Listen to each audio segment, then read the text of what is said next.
Good afternoon, everyone.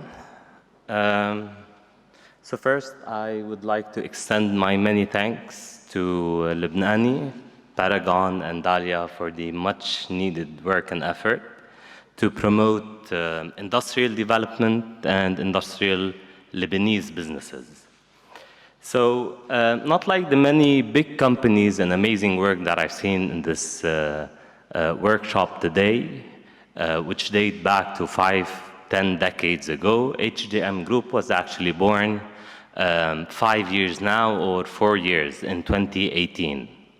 However, in the last 5 years, out of which 3 years the country was basically decommissioned, I'd like to think that we did a lot of work and we achieved a lot of things.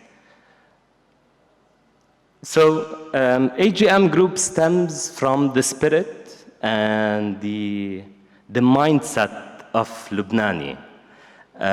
So actually I was living abroad and I returned to Lebanon in 2016, not as lucky as the guy who returned in 2018 and was happy about it. So I returned in 2016, and I was actually, so I'm a PhD holder, so I'm a holder of 2 PhDs in chemical engineering and equipment and plant design. So when I returned to Lebanon, I went through the academic sector a bit, so I was teaching. And through my teachings, I saw that we were actually struggling a lot to find basic internship in chemical engineering sector, so producing industries. Alongside the known waste crisis, the water crisis, the energy crisis in Lebanon, I thought that Lebanon really needs to promote its industries a bit more. And from that came the idea of HJM Group. So in the past 5 years, we did a lot. We penetrated the environmental and solid waste sector. So currently we operate 4 waste management facilities extending in the south of Lebanon. In the chemical and industrial processes, we have a personal care production plant, so we produce shower gels and so on. We also manufactured polyprop and PE shredding, washing, and pelletization. I think Rocky Plast and Panda Plast, who were earlier, work in the same field. We also produced and manufactured coil industry, charcoal production, you know, the shisha charcoal, and the powder milk plant. Regarding the green energy, we've developed systems, waste to energy from tire pyrolysis and from anaerobic digestion of organic waste.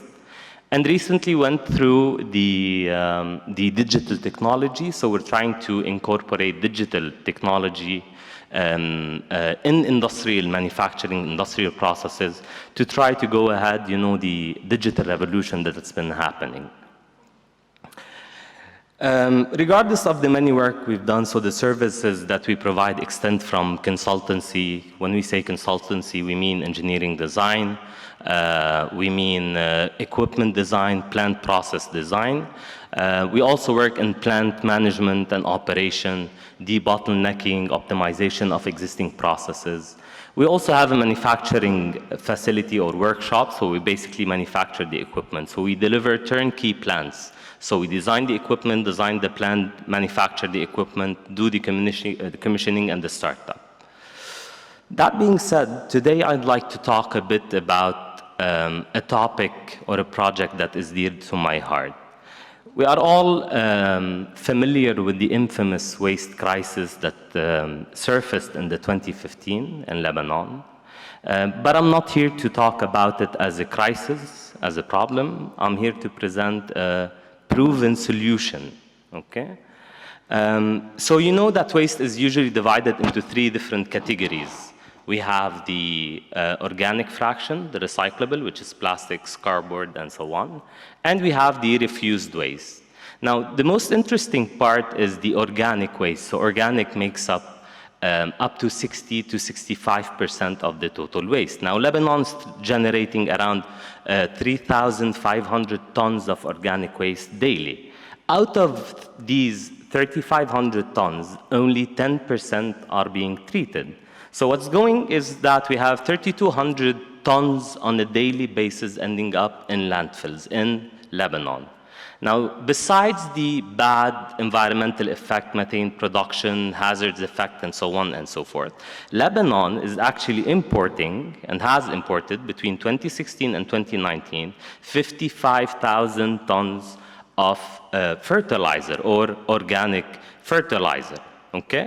These fertilizer price cost between $250 to up to $2,000 per ton, which means that in the past 3 years, Lebanon spent around $13 million on importing organic fertilizer. So for us, this was an opportunity, okay?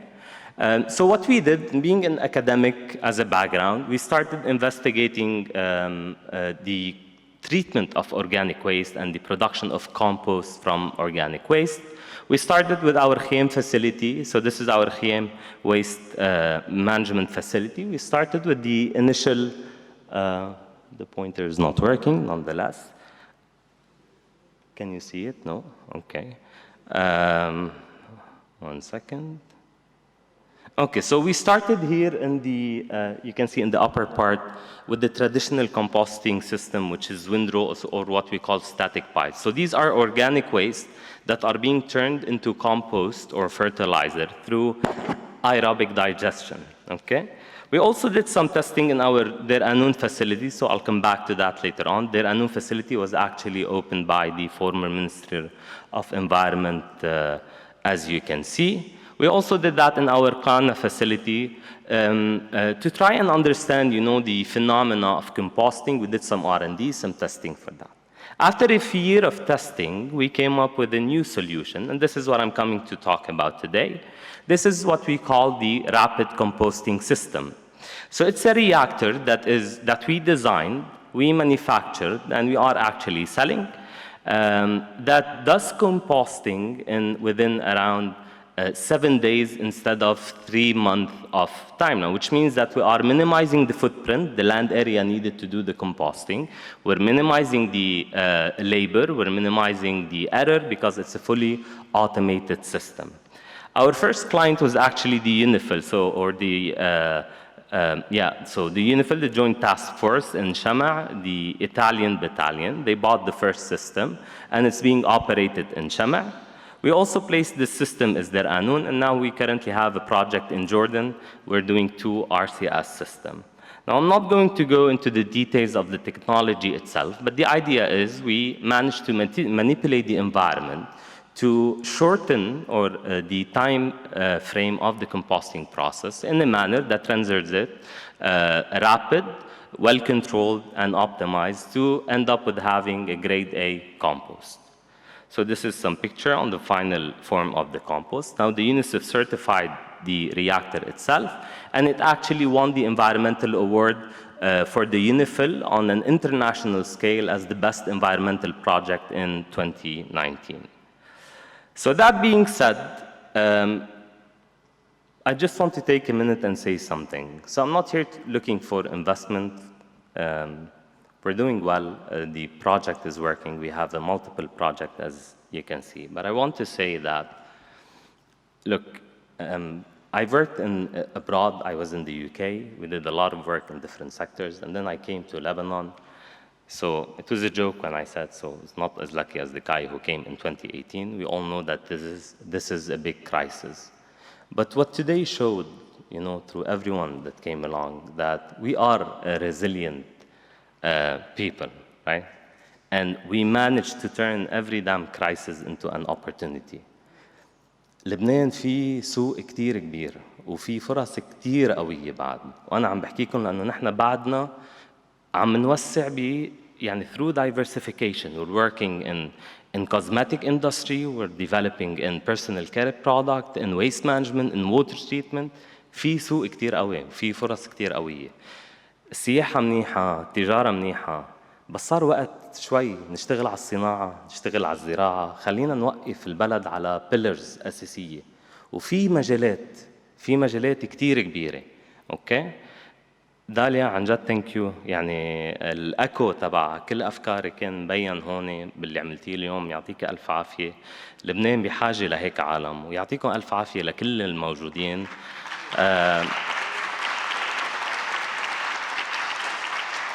let's make this happen. ما حدا أحسن منا. Honestly, ما حدا أحسن منا. Oh, we can make this happen all together. So thank you guys. Thank you, Dalia, again. يعطيكم ألف عافية.